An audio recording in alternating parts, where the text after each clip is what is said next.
Sophie Kipega aki site manager ne Pagak ICT Center center eni pere tek bo mada yen center eni konyo lutino kwan konyo lufonye gi konyo dano me ken gambo kan wego gembe ke bion ki no training lutino be no training ti ada center eni pere tek wa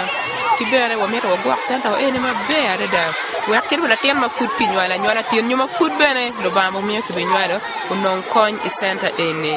ti wa no ni pere tek ka ono wa kera tena jok I dan ma ge bion ka temo training eni Eskuin me chiri ngali vario keken wang mono ifonyo training itimo training me packet wengeyo ono ni jibir ka watim wo wa set maber mabe ti mario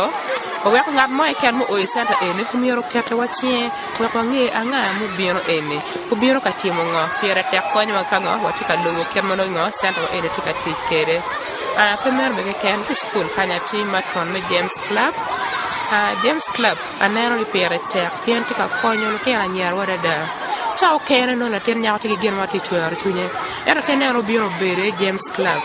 ciao kene gi reyo dilo gi tika to kere gi tika chuya gulu gi tika temo to ma pare konyo gera da wa chuye chun mo ne sare no an bedak mu kene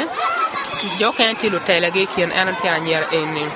Comer wati nero elo jomo gi lo tele ne ka gi tika loka ki lo teno inero da papate tie Manyuti konyo lo teno en bengo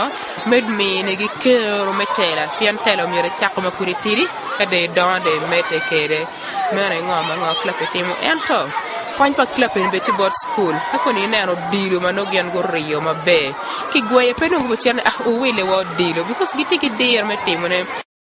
agulu gi kone no gen go yobo ka welo biro no kideyo gi nget mecha o maleng o dilo metoko ngo tol metoko nyorio gi no betie aya kenen ping ti machol no en jono go karo go yueyo pingo